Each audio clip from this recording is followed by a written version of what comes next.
folks, welcome to Kick Weekly with Tim Wheaton. Appreciate you folks all being here today. Now, we got a ton of things to talk about. We have a Rise kickboxing event this weekend. We have a Glory kickboxing event this weekend. We're going to review the K-1 event coming from Brazil. But let's not bury the lead. I know everybody is here to talk about Chingiz Allazov and his departure from One Championship. Earlier this week, I had released the story that Murat Grigorian said that Chingiz Allazov has vacated his title and that One Championship has not been communicative on this point. So essentially, he said it's already happened. It's not official, but he's already done it.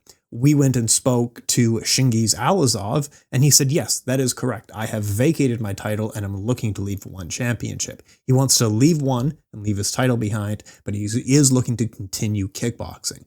There's a few different options on the table for him as to what's next, but thing is, in all honesty, why listen to me? Let's listen to Chingiz Allazov tell you himself. I have his voice recording here from the interview when I spoke to him, and I'd say let's just watch that. Hello, man. Yes, it's true. You know, I say before fight Murat Grigorian with Superbone, I say to the One Championship, I give my belt to this fight, but they say no, this is vacant fight and interim fight. Interim belt. I say for me no problem. They give me all time rematch with Superbone. Before Murat Grigorian, I say I give me fight with Murat Grigorian, I win him and I finish my career. And after this fight, after Murat Grigorian, I say give me Tawanchai, give me Peterson. But Peterson is finished in fighting One Championship, and Tawanchai, I don't know, he don't like kickboxing fight with me. But now I have another plan, no same plan to One Championship. I have my life plan, my future plan. But this true news, I don't know, I don't see video to Murat. I don't no open, my internet no good work. But this is true, I finish fighting One Championship and I say I give my belt to this guy, to Murat and the Superbone before last fight. And the Superbone win him in interim title fight. But after this fight, they give me one more contract, another. But I say no, I finish my career. I have another plan to my life plan. Maybe in the future, inshallah, I come to cage, I come to fight with another fighters. But now I training every day. I focus my life, I focus my family. Inshallah, only this. Thank you very much, my friend. See you soon. And yes, I come back.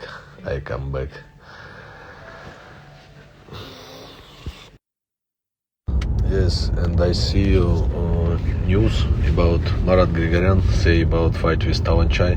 Yes, this is really good fight. It's small gloves, and this is very dangerous fight to the Tawanchai.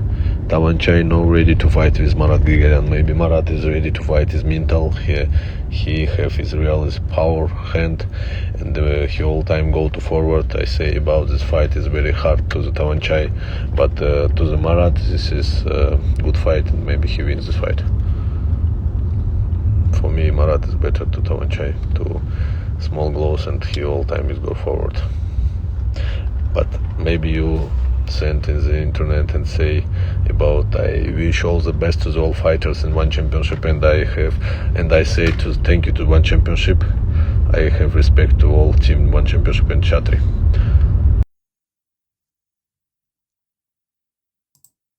All right, you heard it there from the man himself, talking for about 3 to 4 minutes about the situation. I mean, he said in no uncertain terms that he is looking to walk away from One Championship and vacate his title. Chingiz Allazov has an incredible legacy. This man is ranked among all-time greats. He competed in the 155-pound division during a mini golden age, kind of a diamond age of what One Championship was doing. Back in 2021, 2022, there was nothing better than the 155-pound weight class kickboxing in One Championship with all the incredible names and power that they had. We had former K-1 champions, former Glory champions. We had Stadium Muay Thai champions. Like we had, and that's just like Sidichai. No, and then we had like Marat Grigorian, Sidichai, Superbon, Giorgio Petrosian, and Chingiz Allazov in that mix as well.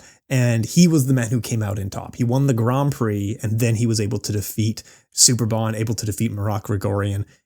Absolutely incredible legacy with wins that high quality. Marat Grigorian, Sidichai, and Superbon. It is very easy for me to rank him among the all-time greats in kickboxing history. Recently, I made a list and put Chingiz Allazov at number 10, and I think that's more than reasonable given his accolades. But what an incredible legacy this man has had, especially in one championship. And what's next for him? So he wants to leave the title behind. He said it should go to whoever the winner of Marat Grigorian versus Superbon was. They did the interim title match, so it's very smooth and easy. There's already an interim champion in that division, and he wants to walk away from the organization. One championship. Now, he has said nothing but good things about one. He has a great relationship with the people there. He has great respect for all of the athletes and all of the employees who work with Chatri, and great respect for Chatri. Just wishing them all the best. Nothing but respect for those people there. He just wants to move on. Now, one championship hasn't said anything at this point to make it official. When you are locked into these contracts, it is pretty hard to walk away and just release someone, especially when you've built up their name for so long. He was offered Muay Thai fights with Tawanshai. I think he said, no, let's do kickboxing. And, agree to disagree here. He wants to do kickboxing. That's his thing. That's all he wants to do. He's not looking to cross over into other sports or do half of other sports. He wants to do kickboxing through and through. He is a kickboxing for life kind of fighter. He doesn't want to do anything else. So, but there's not a ton of kickboxing fights for him now. He's pretty much beaten everyone in that division. That division has also aged up a little bit. So he's beaten everybody there, and there's no new fresh blood in that division. It's not the busiest division. There's no new contenders there. So there's not much more for him to do in one. If he stays in that division in one and is forced to, defend his title over and over again, it's just going to be rematches on rematches against people who are maybe aged. And like Sidichai is not quite in his prime. Marat Grigorian maybe is in his prime, but he's already beat him. Superbon maybe just a little bit over the hill at this point. He did ask for Giorgio Petrosian because I think he wants to avenge a prior loss that he had in Bellator kickboxing, 10 years ago or so. Giorgio Petrosian, of course, the all-time great, K-1 Max champion, Bellator kickboxing champion. That is not a fight that interests me at all in 2024 because Giorgio Petrosian is not in great shape right now. He hasn't been in his prime for quite a while. He's just so incredibly skilled. He was able to put together so many wins for such a long time.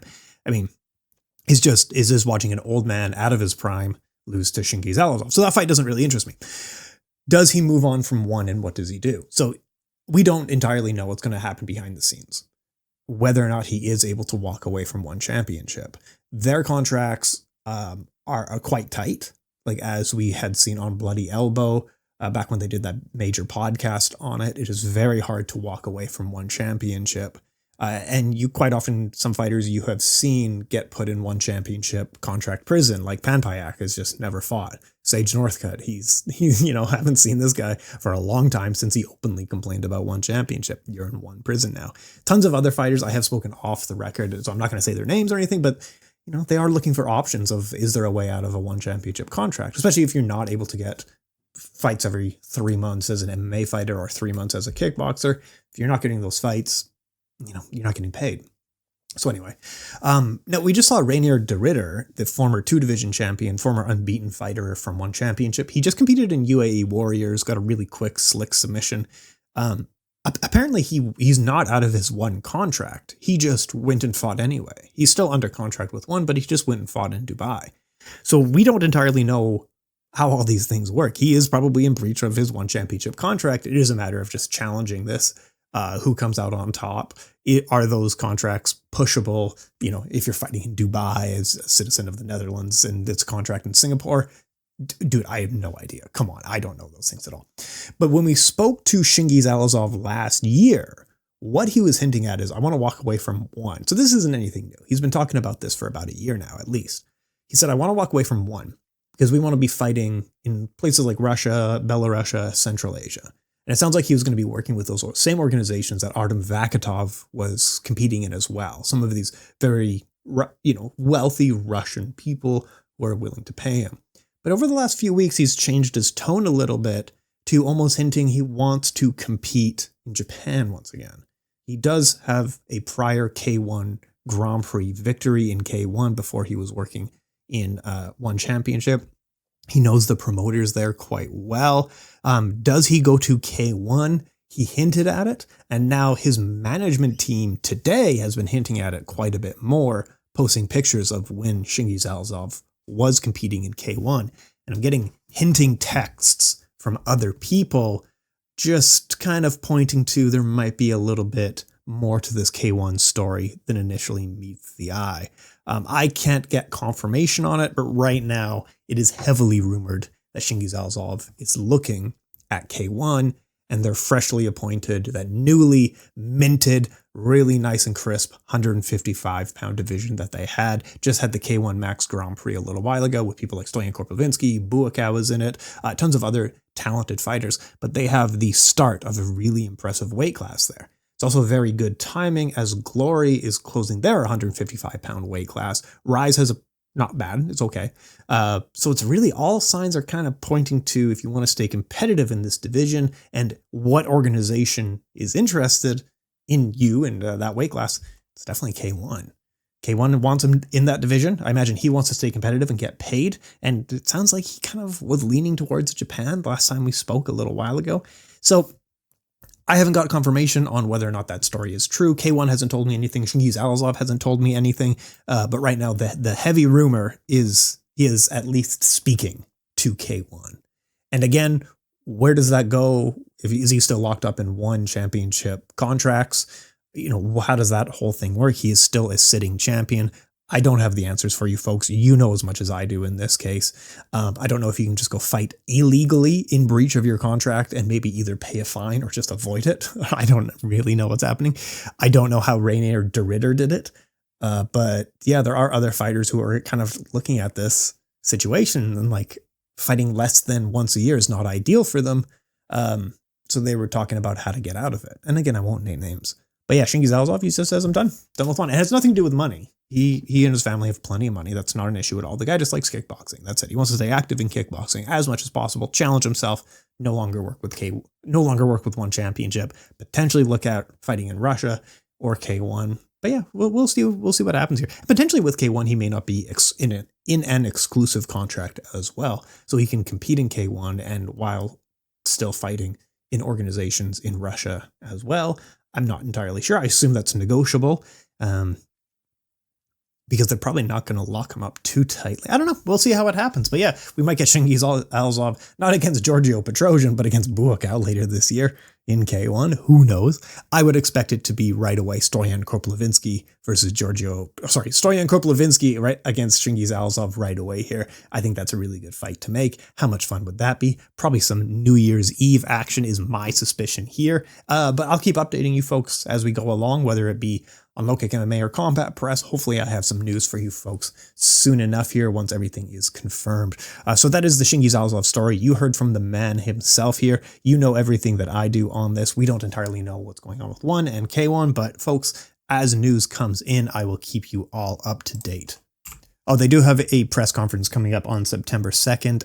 I don't know if they're going to make an announcement there. If they were to make an announcement, it would be at that press conference. So September 2nd would be the date, which is upcoming this Monday. And great, that's going to be really good. All right, so just last week, speaking of K-1, they had their K-1 South American finals hosted in the capital of Brazil, Brasilia. And this was their smaller international tournaments where the winner of each international tournament gets entered in the year-end Grand Prix in Tokyo. Lucy was the last winner, the towering giant with low kicks from China. He's already won last year's K-1 Grand Prix, so he's automatically entered in this year's K-1 Grand Prix. We have Eastern European finalists. We have Western European finalists. They were talking about the US, but we now have the Brazilian finalists. And then there will be more matches which decide some of the more semifinalists. and quarterfinalists in Japan over the next few weeks here in K-1. But let's talk about the K-1 from Brazil tournament because it was a ton of fun. It was a really good event. I really enjoyed watching this one. And I recommend if you get a chance to see it, it was really good. Ultimately, Ariel Mercado, he's a Glory veteran. He's fought for titles in the past with Glory. He's been around the block for quite a while. He was the ultimate winner here. And it was a tournament of veterans like Guto Innocente, who's fought for titles both in One Championship and Glory, and he's been around the block forever. Anderson Braddock Silva was also in it. Anderson Braddock Silva has been around forever. This guy fought at the first Glory events and the last K1 events. And so he's been around just for a minute here. But it was a really good tournament. And not just the veterans, but some of these up-and-coming guys. I want to see more from a few of these guys. So let's just start from the first fight of the tournament to the last fight of the tournament, and we'll go from there. So Ariel Mercado was able to defeat Abner Ferreira by TKO via knockdowns in the second round. This was tournament quarterfinal. Abner was doing well, trying to avenge a loss. He landed a big overhand that nearly stumbled Ariel Mercado. Lead hook counter during the exchanges. Low kick to the shin. Ariel Mercado had great control with the jab, and it was a leg kick finish. I mean, that leg kick looked painful. I can't tell if it hit the shin or it just hit the calf, but he went down out of pain. But yeah, that was great. And the guy was talking about the other day, the jab, no matter what combat sport you're in, whether we're talking MMA or kickboxing, Muay Thai, boxing, the jab is your best friend. And Ariel Mercado took control of this fight with the jab and got a knockout in the second round. Next up, you had Guto Innocente against Jefferson Salviano. Now, this was a quick one. And if you're in a tournament, this was the ideal way to do it. Round one, KO. It was one of the first kicks Guto used. It was in the first minute of the fight. Kicked him, and he went down. Kicked him right in the body with a front kick. It looked like it was probably in the liver. That's it. That's all it is. That's all she wrote. Now, Guto was, I think it was on paper, the favorite to win the tournament as he's got the most experience at the highest level. And he's a very quality fighter. But yeah, big kick to the body. That's all she wrote there. Wesley Cotas took on Jaime Marias and defeated him by unanimous decision. Now, without knowing anything about Wesley Cotas, I was looking at this guy thinking, like, this guy's a Muay Thai fighter. Everything he does is very Muay Thai coded. He does framing against his opponents to circle back to the center, which is really impressive. He seems to know what he's doing in the clinch most of the time, but it's the way that he throws kicks and the way that he throws knees. And then on the broadcast, they said that Wesley Cotas is a national Muay Thai champion. Makes perfect sense. Really talented fighter. And I actually want to see more from him. He's one of the guys I came out of this entire tournament, despite him ultimately not winning.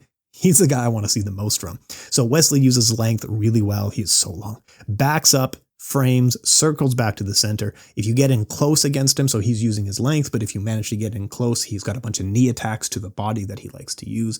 Lots of activity, 1-2 kicks from range. Yeah, Muay Thai champion, and it shows. He looked really good in this tournament, so he was able to win the quarterfinal round via unanimous decision. And then you had the veteran Anderson Braddock Silva take on Johnny Cleaver and defeat him by a close split decision. Cleaver had a really great jab here. Braddock Silva was landing well with some combinations to the head, knees to the body. I mean, both guys were super tough, but super hittable. It was just like whatever you threw was going to land. They weren't blocking. They weren't doing a ton of head movement. Johnny Cleaver hit him with... Johnny Cleaver was hitting him at will, really. And I think the corner said, we need to fight smart. They didn't. They mean mugged each other. They waved each other on. They hit each other and then, waved. You know what I mean? So they didn't fight smart at all. They didn't listen to the corner. But fun fight. So Johnny Cleaver lost to Anderson Braddock Silva by split decision. Now we are getting into the tournament semi-final round. And we had Ariel Mercado take on Guto Innocente and defeat him by unanimous decision. This was projected to be the best fight at the tournament because it was two named guys fighting each other. Both of them had fought for titles in different organizations. So this was a really good fight. And honestly, I thought it was going to be a lot closer than it was. Ariel Mercado, despite a slight size disadvantage, just beat him for all 3 rounds. It wasn't particularly close. And Guto Innocente is a fighter who throws a ton of kicks, non-stop kicks, and he's so good at kicking. And Ariel Mercado had a great counter to that in that he was always kicking the pillar leg, the leg that you stand on when you're kicking. You still require one leg on the ground. This isn't a Crouching Tiger, Hidden Dragon movie. You have to have one foot down. And Ariel Mercado was kicking that leg out. And that was amazing. So that was really, really good. But It wasn't just that, it was also the timing. He landed a 1, 2, 3 and sends Guto and Asante down. The boxing combinations looked so good, landing on the inside. He was constantly pushing, overwhelming pressure. Really great victory from Ariel Mercado here. I'm really impressed with that. Next round, you have Anderson Braddock Silva take on Wesley Kotas and defeat him by unanimous decision in the tournament semifinal. Anderson Braddock Silva was landing good with punching combinations. Kotas had some good defensive framing, but Braddock scored with a knockdown with a body punch in round 3. It looked like a painful shot to the liver. And again, it was a good fight. Despite Wesley Kotas losing, he was pushing forward a lot, and he's definitely one to keep an eye on in the future. And then we have the final, but we had some weird stuff happen. So it's supposed to be Ariel Mercado versus Anderson Braddock Silva in the final, but Braddock Silva had an arm injury, so they thought, perfect, Wesley Kotas can get in there. He also had an arm injury, so it ended up being Johnny Cleaver. And this is the story of tournaments, of like, even Ernesto Host, one of the tournaments he won, he lost earlier in the night and then got in the finals because people were injured. That happens all the time. This is part of tournament fighting. When you have multiple fights in one night, injuries happen. You get underdogs in the final. But yeah, Ariel Mercado was able to defeat Johnny Cleaver via TKO low kicks in the 3rd round. Johnny Cleaver was really going forward. He was aggressive in this fight. Lead hook was constantly landing from Ariel Mercado. Calf kick was landing, and it was landing with authority as well. They were trading punching combinations, high and low, getting him in the corner and landing tons of punches there. Low kick, knockdown in round 3. His face was grimacing in pain, and he was not able to continue. So Ariel Mercado was able to win the K-1 Brazil round, become the South American champion via TKO leg kicks. And along the way, he maybe had some of the toughest guys in the tournament. Abner Ferreira is absolutely no joke. He had to defeat Johnny Cleaver, who was fought only once rather than twice in that night already, and also Guto and Asante along the way. So a really great tournament and a really great night of fights. And yeah, it's really good if you get a chance to watch K1 Brazil wherever it's available in your region. It was a ton of fun to watch. I had a great time with this one. Okay, let's take a look ahead here. This weekend, we have 2 events, Rise 181 and Glory 94. Now, Rise 181, I don't know a ton about just by looking at it. And so I thought to bring in an expert with that one, and that'll be just up in a few minutes with me talking to an expert about Rise 181, what fights matter, what to pay attention to, all that sort of stuff. But let's take a quick look at Glory 94. So this was supposed to be Stefan Letuscu versus Bahram Rajabzadeh, but Antonio Plazabot at Glory 95 against Levi Rigters got injured. So they put Bahram Rajabzadeh in against Levi Rigters. This was a rematch from their heavyweight Grand Prix meeting, which ended kind of controversially. Bahram Rajabzadeh got knocked down and he protested that. But, the narrative going into that fight, we'll discuss that one going forward here. So Bahram Rajabzadeh got moved out of the Glory 94 main event against Stefan Letuscu, and Sem Caceres got moved in. So you have Stefan Letuscu versus Sem Caceres. And I do think it's a very interesting fight. So Stefan Letuscu he has almost all of his wins in K1 and Glory were first round knockouts. He's a young man who's still getting better in between fights, and he's clearly learning lots in between fights. Really impressive, really exciting fighter. Throws with tons of power. What he does do is wind up a lot. And I think Sem Caceres is going to have a lot of success punching on the inside, because Sem Caceres, his victory was against Muhammad Amine. Where he found the most success was punching on the inside of his opponent's punches. So I think it's going to be a very interesting fight. I really like Stefan Letuscu. He's a really nice guy, really cool guy. And Sem, I'm wishing him all the best, and I hope this is a really exciting fight. Now, that is the main event of Glory 94. I think it's a great fight. I'm not sure if it's main event worthy, but I do think it's a really good fight. I would assume the winner jumps into a title shot, but again, what do I know? It is a very good and developing division. One person to also keep an eye on in that light heavyweight division is Maury Chroma, the Black Ghost. They just signed him over from Infusion, and this will be his Glory debut. Definitely one to keep an eye on, because he was unbeaten in Infusion, and he had won a ton of those fights via knockout. But most importantly, he had 11 consecutive fights unbeaten. The Black Goats is definitely one to keep an eye on here. And he is going to be making his debut against Muhammad Amine. man, Muhammad Amine, like this guy just signs on the dotted line. They pick up the phone. He's ready to go. But the rest of Glory 94 is looking not bad. Berjan Paposhi will take on Ayub Boras in the featherweight division. It's going to be a banger. The featherweight division always has amazing, amazing fights. Jay Overmeer at welterweight will take on Ishmael Uzgi. That's going to be a great fight. Welterweight division is really, really solid. You also have Youssef fighting Angelo. Don't know a ton about that one. You have Serkan Ozkiklyan looking to get back in the win column after a few losses against Gente Nadeem. Now, that's not an easy fight for him by any means. Middleweight division's a really tough one. But yeah, Serkan's a cool guy. I like him a lot, but wishing him all the best in that fight. You have Sofian Laiduni up at heavyweight taking on Nico Horta. And again, a lot of these guys are just making their debut. Yunus Smalley in catchweight will take on James Condi. Great fight right there. That is really good. James Condi is a really good fighter. So that's going to be a banger right there. The thing is, like, it is a great fight card up and down. I think it's just if it had a good main event on top, it would be absolute bangers. But yeah, tons of good fights up and down on it. So that's going to be a good one to keep an eye on. Glory 94, that's going down on August 31st from Belgium, folks. Also, this week is the 19th anniversary of Final Conflict 2005, which, I know it's not kickboxing, but it is Kogataki. So let's talk a little bit about it. It is maybe the greatest MMA event in history. Pride Final Conflict 2005. This was the end of their 205-pound Grand Prix that they started with, like, I think 16 fighters or something like that. Like, it was the best one. Let me try to bring up the entire thing here. But it was the best Grand Prix maybe in history.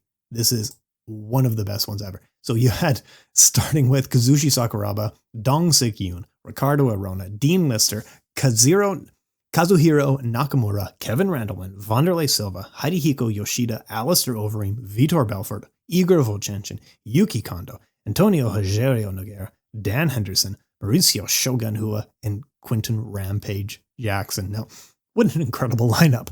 Those are so good. Just tons of great fighters. Pancrase champions. You had UFC champions. You had Pride champions competing in it. And the thing is that the youngest guy, Shogun Hua, won in the end. So he defeated Quinton Jackson pretty quickly. Knees in the first round, broke his ribs, looked incredible doing it. And then he had one of the greatest fights in history against Little Nog.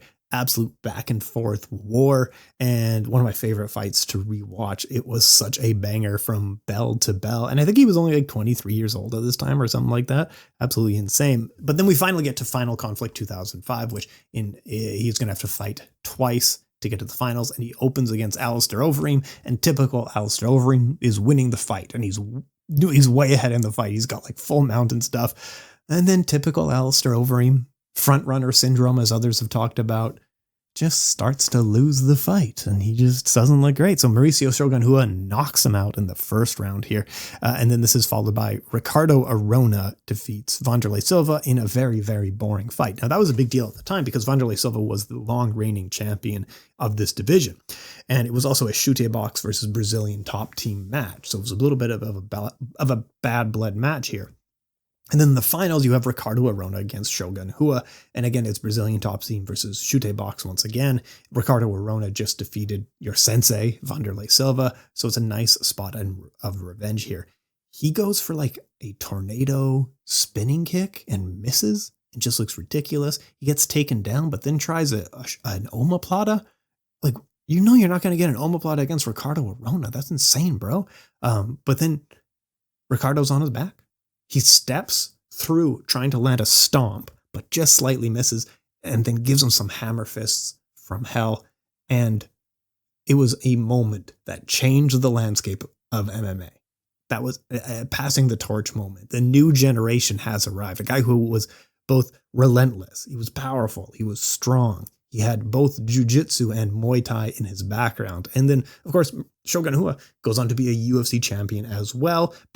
And this is why you put him among the all-time greats. He competed in the golden age of light heavyweights, and he was the top guy forever there. And yeah, Shogun Hua, incredible event here. Also at the same event, you had Fedor versus Mirko Cro Cop. Now, it took forever to get this fight because they were competing in the same division there in Pride, and Pride was trying to get Mirko enough wins to get a title shot. And he was beating Big Nog. He was beating him. He was kicking him in the head and knocking him down and then gets submitted. I think before that, he was beating up Kevin Randleman, and then he gets knocked out by Kevin Randleman. So he just couldn't quite get the fight against Fedor. But finally we get it. And even the contract signing ceremony was a big deal because this was a massive fight. This is MMA versus K-1. This is the best of Pride versus the best of Pride. Like, this was by far the best heavyweights in the world facing off against one another. For context on what was on the other side of the world was Tim Sylvia and Andrei Arlovsky trading the belt back and forth. So Fedor and Krokop were by far the best heavyweights in the world, no doubt about that one. And it was a really good fight on the feet. Fedor had trained with Ernesto Host to get ready for the Mirko Krokop match because Host had beaten Mirko, I think twice. I think once by knockout in the K1 finals, and before that, I don't quite remember. But he's beaten him twice in kickboxing, and one of them was in the K1 finals quite famously. And Fedor clearly showed that he had picked up a lot of really impressive kickboxing from Ernesto Host, because he was doing the same thing that we were just talking about with Ariel Mercado and Guto Innocente, is that whenever your opponent kicks, kick him in that trailing leg, kick him in the base leg, kick him in the pillar leg. So Mirko's best weapon, the left kick, became a huge liability. And because of that, Krokop looked confused for a lot of this fight, but it was still a really great fight here. Really good, solid, like 5-10 minutes. And then from there, Fedor just found his groove, found what was working, had some ground and pound. But honestly, Fedor it was interesting to see him like solve the puzzle on the feet of beating a great kickboxer in MMA, and not just out wrestling him, which he did, outstruck him. It was amazing. But yeah, it was a great event up and down. You also had the judo gold medalist Hidehiko Yoshida take on the UFC veteran Tank Abbott. Honestly, it's a pretty lame ass fight. Probably, if you get a chance to watch it, skip that one. Fabricio Verdum gets a win against Roman Zentsov, and then you also have Kazuhiro Nakamura defeating Igor Vochenchin. God, when Igor lost his groove, it was so sad. He was so good, and then when he wasn't good, he was just not good at all. Anyway, great fight event, one of the greatest MMA events of all time. Just in this week was the 19th anniversary, so August 28th, 2005. Incredible stuff. If you get a chance to go back and watch it, please do. Okay, now let's jump into Rise 181. Now, like I said, I didn't know a ton about Rise 181, so I'm going to be joined by a friend to help break down the card, folks. Thank you so much. Brought in a kickboxing expert, writer at Beyond Kick, Faraaz Nadeem. How you doing today, man? What's going on, brother? I'm good. How about you? Hanging out, doing the usual stuff. Now, you're a kickboxing writer, a kickboxing expert at the moment, but you also do a little bit. Man, come on! And you also do announcing and a broadcast, aiming for in the future as well. I know you and I were at one point talking to Michael Chiavello, right? Yeah, we were a little bit. I remember he released that course, that commentary course or whatever. I was kind of interested in it, but then I saw the price and I was like, maybe not. I think we could. I think I could link up with Tim. Figure out we could do our own thing. Yeah, no, I would love to take classes from Michael Chiavello. I really would. Yeah. I think he's very good at what he does, and like Totally. even if you don't speak the same language, you know how exciting that he is. Oh yeah. But we had the back and forth 2 or 3 emails, but they did say the number, and I've actually told other people, and they're like, "That's not bad, actually." Maybe Really? Is it not? Okay. I guess I'm not super. I guess like well versed in pricing in that area. But yeah. I don't know. I talked to some other people and they said it's actually okay, but he hasn't talked about it since. So who knows if he was. Yeah, I don't know. You're right. He hasn't talked about it since. I wonder if it's still a thing. Yeah, I don't know. Anyway, let's take a look at Rise 181 here coming up this week. Now, I didn't know a ton, which is why I want to bring you in here. So Right. I think we should start at the main event here. We had Koki Osaki defending his title against Ryosuke Omori. Now, I remember Koki Osaki being one of the more exciting fighters when he won his title against Masayuki Suzuki. That was a great fight, and I'm going to put it up on screen here. But what is your analysis of this fight here? I think that, I think Koki did really, really well. I think this is probably one of the best he's looked in a while. But one thing about I think Suzuki is he's kind of unfortunately been on a downhill slope in his recent fights. He hasn't really been doing too well. Do you remember the last time he's won a fight? So it's a matter of beating opponents who really matter, because he knocked out Imad Salhi, who I think he was an unbeaten he was an amateur kickboxing champion from Europe. But other than that, no, it has been quite a few years. Off the top of my head, I would have to Google the last time he really won. But he's always they're always good fights, regardless. Yeah. they're always super good fights, but I feel like I think it really is just him against higher level opponents because in the match 2022, it was obviously his win against Kaneko, Akihiro Kaneko. That was like huge, right? And that was that kind of boosted him up and kind of I guess established him as a top prospect. But then after that, I believe he has the loss to Shiro. Then he lost to Masashi Kumara back at the K-1 Rise collab. So he's just like against top level opponents, he's just really been struggling. It's kind of unfortunate. And then I feel like this loss against Koki Osaki, he's a top prospect. He's quite good, but like I feel like he's not really on the level, or I guess the level I guess he doesn't have the level of accomplishments that Kaneko and Masashi Kumara kind of have. And his loss against Koki kind of, I feel like, solidified his downfall in a way. Yeah, well, I do want to like Koki Osaki a lot, but he's similar to Masahiko Suzuki in that I want to say he's kind of a mess, right? Yeah, I think I could agree there. Why do you say that? Okay, just because like he's far more offensive. It's like if you had a dial in a video game or a fighting video game, for example. Right. He is offense 100, defense 0. So he is just like waiting in, trying different combination, and if he gets hit, that's fine because he's kind of always on the front foot after that. But maybe it's just the way that Masahiko Suzuki has that effect on so many of his opponents because he forces his opponents to fight very messy, fight his game, right? Honestly, whenever I watch Suzuki, I remember when I first heard about Suzuki, when I first started watching J-Kick, and I did watch the match 2022, and I remember Suzuki's always had a very like super aggressive and in my opinion pretty messy style. Yes. He goes forward, he gets really, really wild. And in the fight against Kumara is like, he's like obviously his lead hand's a piston, right? Yeah. So he really took advantage of Suzuki just going forward constantly. So I feel like anybody Suzuki fights, he'll make his opponent look messy as well. Yeah.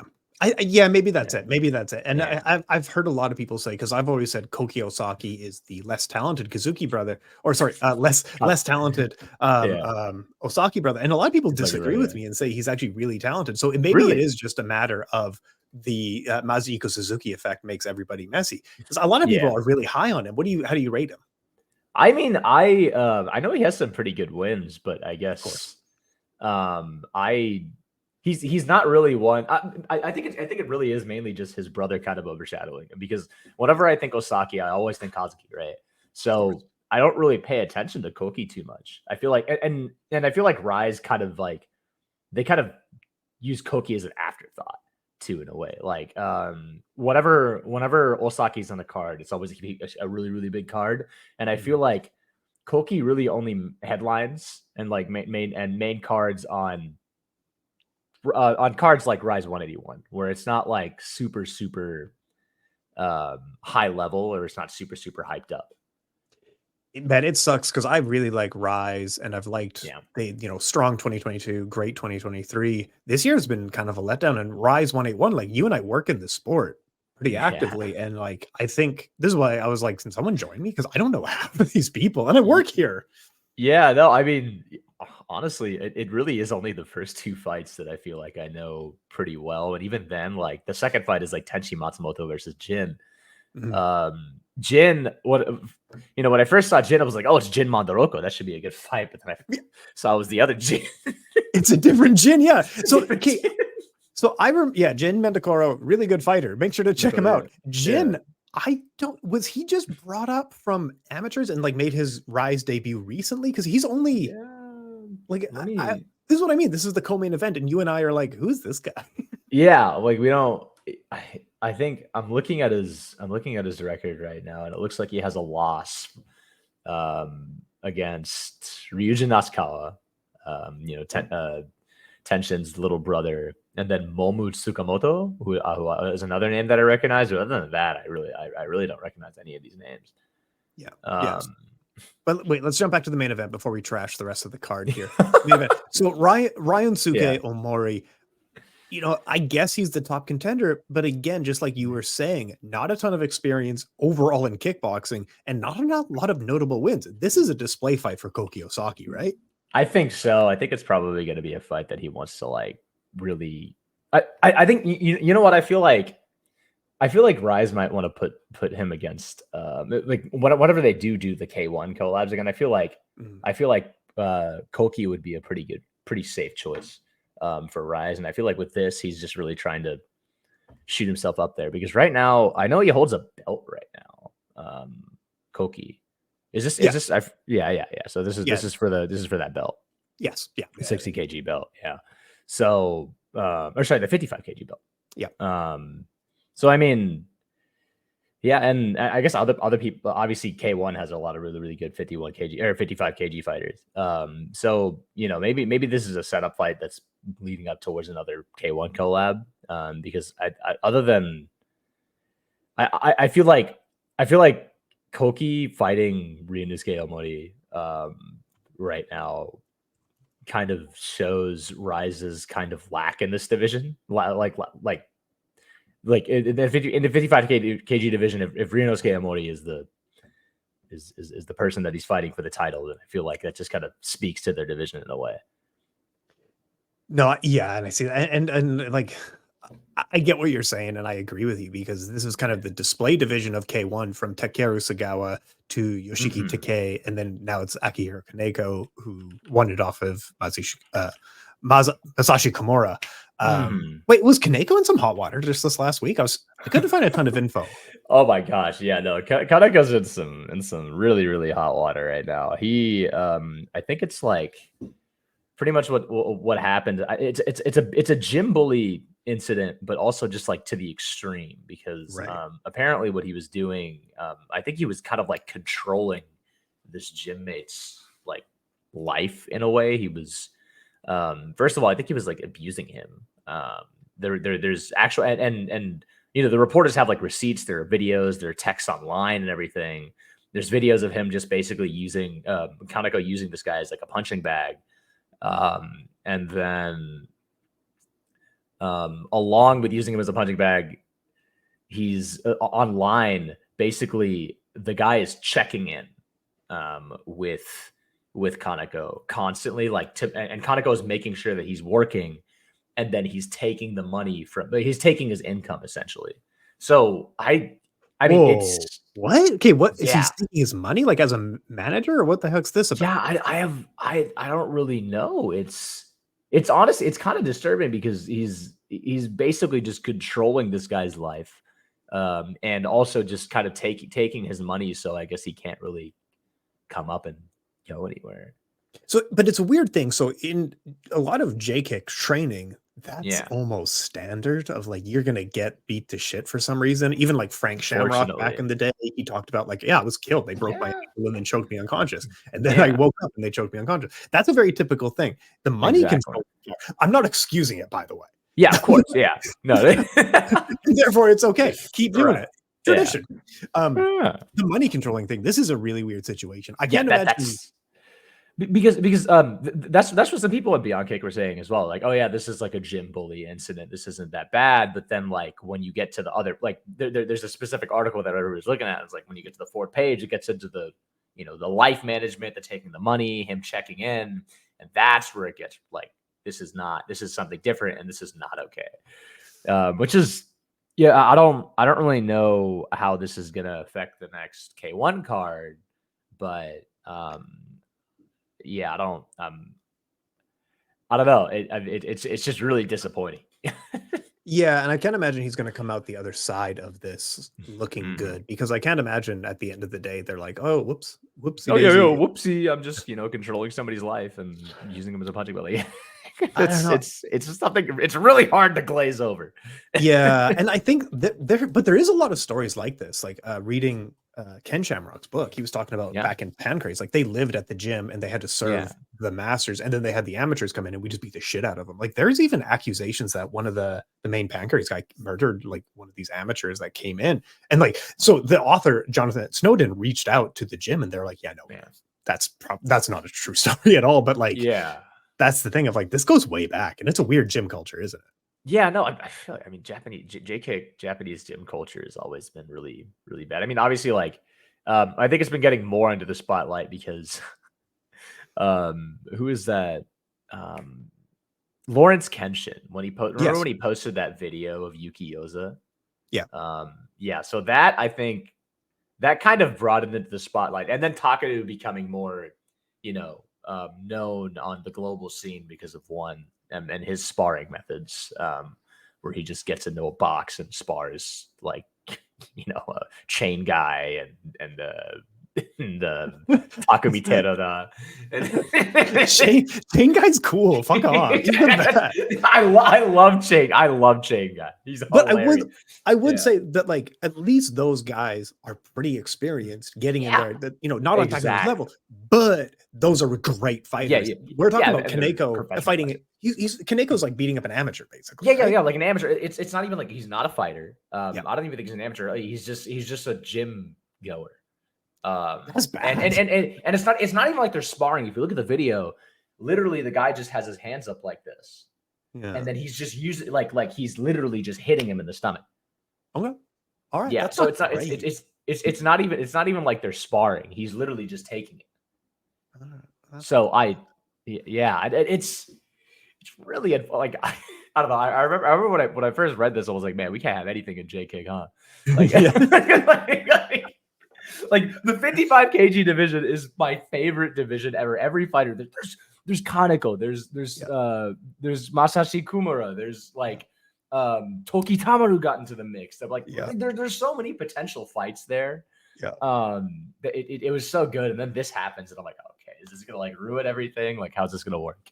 And I think Kaneko as well was going to get the hard press from K-1 to be their selling guy, one of the centers of the organization, because he was a major one for the last 3 events, like 3 major events. He was the main guy. But I don't know. Maybe this just gets swept under the rug. This might be one of those things where a year from now, you and I are talking and like, oh, that went nowhere. I know. Oh yeah, I remember this thing. Yeah, it just didn't. I mean,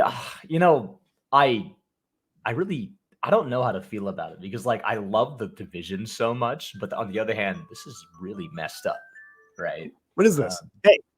Hey, what is this? Answer it. On it. That was my alarm, my bad. But it's not.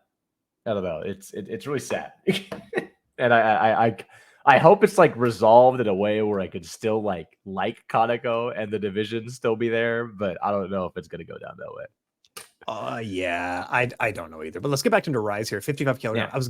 So if anyone's ever mixed up on what is going on with the 55 kilogram division and you're confused as to some of the things that we're talking about, this is for the bantamweight title, 55 kilograms with Koki Osaki.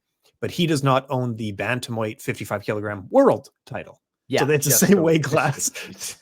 One's world title and the other is like local title, right? Yeah, that's one really weird thing that Rise does. They have their local and their world titles. So yeah, I don't. Do you know who holds the world title? I think it's Shiro, isn't it? Is it Shiro? It is Shiro. It is Shiro. Right? Yeah, you're right. Yeah, right. Shiro or Toki. No, it's Shiro. It's Shiro. It's right? Shiro because Toki did that was, I believe, what was it, like a 52 or 53 kilogram tournament that he competed in and won, but then he immediately vacated the title to move up. Gotcha. And then he headbutted Shiro, and that was hilarious. We all loved that. Oh my god! Oh, that was such a letdown. And it was cooking. So that's a fight coming up in the next few weeks that you and I need to rewatch, right? Yes, 100%. I think that's a good thing to rewatch. That's pound for pound implications. That'll matter. We'll even maybe rewatch some of Shiro's other fights, some of Toki Tamaru's other fight. Yeah. That is better work than Rise 181 because like what else sticks out to you on this card? Really nothing else. Like I mean, I know I know Momoka and I know Melty Kira. I know Melty Kira too. Yeah, we both know Melty Kira. I like Melty Kira. Look, she's a person. COVID shut down her business. She spent $100,000 on plastic surgery, 100,000 American on plastic surgery, and she was like, "What am I going to do with my life now?" I know, kickbox in my free time. Kickboxing, yeah. Awesome. That is so cool. And then she goes in and she's not that good, is she? She's not. I think, and she was. Remember, she was Pancha Rina's like trading partner. She just Pancha just beat the heck out of her like the entire time. I like Melty because I also get the feeling that like she does a sell for her wines when she goes to events and stuff. Like it must work, right? She must be super popular in hostess culture. Oh, I'm sure. Yeah. No, I mean it's a hostess. I feel like hostess culture and J-Kick are synonymous sometimes. What was the story with who spent like 100,000 recently? Who was that in J-Kick? Yeah, man. It was Yaman as well. It was Yaman. Okay, how much did he spend on that? Like, and not not sleeping with her, not dating. Hostess is just like, come on a date with me to spend. Yeah. It's like it's not even like I think you have to go to like a specific like place too. It's like a hostess club, right?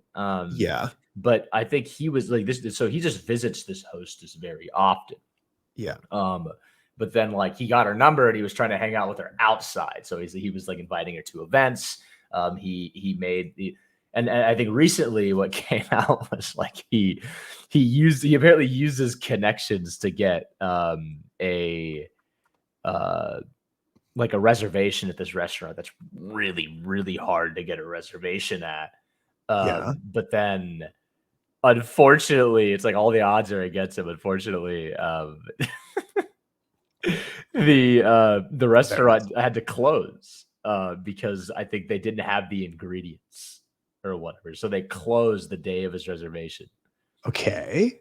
That doesn't seem like a massive deal. So they still have a date plan. So what happened next? I don't know. It's Yaman posted the tweet. He was like, wow, nothing. Like it was a really depressing tweet. He was just like, nothing is going my way. And then I don't think we heard anything after that. So like, I remember seeing one comment. It was really funny. This random guy, and he was like, this is your chance to invite her to your home. Just like, that's not a bad idea. So certainly different cultures, but I remember. Yeah, he posted like how much he was spending on bottles of wine and dinner reservations for this hostess. Which, like, if you are dating someone, regardless of the culture, whether you're paying this person or just dating for funsies, in the West, why would you post receipts of going on a date with someone? That's a weird thing to do. Yeah, I don't understand why. He thought that was like he thought this was a good idea. Also, why he would be so open about it. So one interesting. So when I was in Tokyo, they were talking about hostess culture, and they were saying like it's because like young people don't date here, so they need to pay someone to. And again, it's not sleeping with them. It is straight up just come on a date with me because there's no other way to meet people normally. So it's like.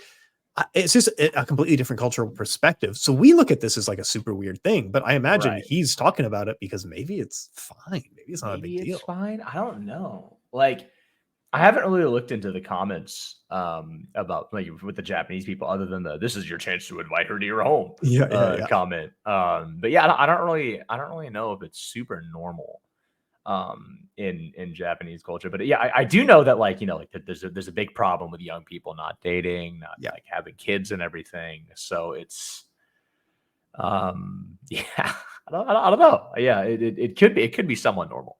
Okay, so wait. So it looks like he put is he saying that he put a down payment at the restaurant to get this woman to come with him already? And then that's what he lost out on the dinner reservation. He put a down payment? That's crazy. Or something like that. It's kind of hard to translate, but an anpo is somehow also pseudo romance. I get champagne from women. Sorry, man.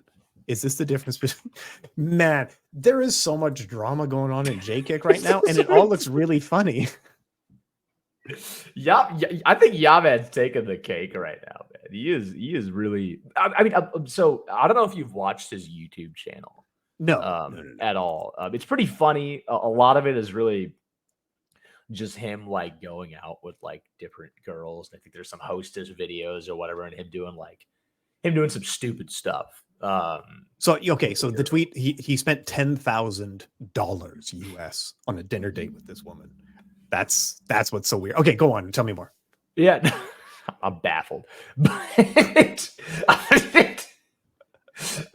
yeah, no, he does a lot of really dumb stuff with like hostesses and like other stuff. So I think like he might be like being public about this to promote his YouTube because I think his YouTube viewers are already pretty accustomed to him like going to like hostess clubs and everything. So this could just be like a marketing ploy, but I don't know. I wouldn't do that as a marketing ploy.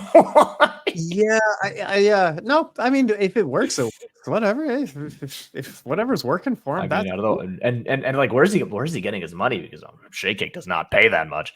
And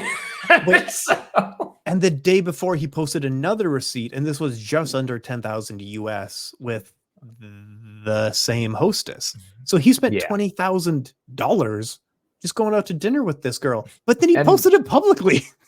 And then also, this doesn't take into account how many times he's paid to get into the hostess club to see this girl as well. Because I think like there was like I think he said he went to go see her like every week or something. So like, you know, now I'm like, I'm really, I think that doesn't the hostess have a girl or a boyfriend too? I think that they're supposed to not show publicly because hostess, you're essentially offering a service. So you're not supposed to talk about that you maybe have a partner, right? Right. But I think there was, he was talking about him, I think inviting her out somewhere. And then he, I think she brought like another guy or something. That's weird. Hey, that's a weird thing to do on a date. Right. So I think like I think she has a boyfriend. And Yaman is just kind of, I don't know, he's going on hope or something. It's a mess. But that's the thing of you and I cannot understand how desperate bald men are. Yeah, exactly, man. We're not bald. I mean, you know, we definitely talk to a lot of bald men. We talk to some weirdos. Yeah, well, we really do. But yeah, no, we definitely don't understand the struggle of bald people. Yeah, the struggle of bald people. Also, the struggle of beardless people. Your beard is fantastic, by the way. Thank you. So I've actually been taking care of it lately. I've been combing it. I've been shampooing it. What a game changer it is too. And everyone, it feels so much better. Should have been doing this before. But let me ask you, your microphone's really good. Your voice is coming in crystal clear. What are you doing right now? Like you have a high quality microphone there. Oh yeah, no, I actually I stream on Twitch a little bit too. I do some gaming stuff. So that's why I have the microphone set up, and I game a lot too. So I figured. What's your Twitch name? Oh, it's the Brown Guy 98. That's me. The Brown Guy 98. I'll put a link down below. Oh, I appreciate you. The Brown Go 600. Man, you're doing good on Twitch too. What are you doing in J-Kick? I don't know. I haven't streamed it a little bit. I've been super busy with the move and everything, but yeah, no, I stream some games. I do a little bit of art here and there. Wait, hang on here. I've been playing Doom a lot. I've been playing. Did you play Baldur's Gate? Oh yeah, I do play Baldur's Gate. I was actually playing that with Din. So I love the game. Act 1, I've never played something that good. Act 2, amazing. Right. Holy crap, the momentum. Act 3, it's like I ran into a wall. I cannot get to Act 3, man. Act 3, I think it was really, really hard. Dude, wait, Baldur's Gate. Have you beaten it? Not yet, no. I'm on Act 2. So it's so good, right? Yeah, it's really good, but it's also, dude. They made it super hard. Like you kind of had to metagame a little bit. And like, well, it's just a matter of staying. I'm just not interested. They're like, investigate this murder, and I'm like, what the fuck are you talking about? There's a lot. Like I feel like it's a big like overload of stuff. Yeah. Anyway, okay. Last few minutes here. Shout out who you need to shout out. Thank you. You need to thank. Appreciate you breaking out Rise 181. Turns out you also did not want to talk about Rise 181. I mean, hey, I'm very honored that you brought me on. I'd love to do it again. Let's do it again, especially the next one. The next Rise event looks good. The next Rise event looks very good, and I'm actually I don't know if you know, I'm actually going to Japan in the end of September, and I'm gonna be there with during the K-1 card. And that's gonna be really good with the 55 kg tournament, and then Gunji Taito versus Takumi Terada, and like that's gonna be a really, really good card. Are you going as like media with Beyond Kick, or did you pay a ticket price? I'm buying a ticket. So you know Babalu. Yeah, of course. So he trains at Wizard, and I was just asking him if he wanted to go, and he got his tickets through Wizard. So gotcha. I just paid, but I mean, you know, maybe I can ask Daddy Yod if we can we can sit in the press. I will. Okay, thank you so much for your time, and let's go offline now.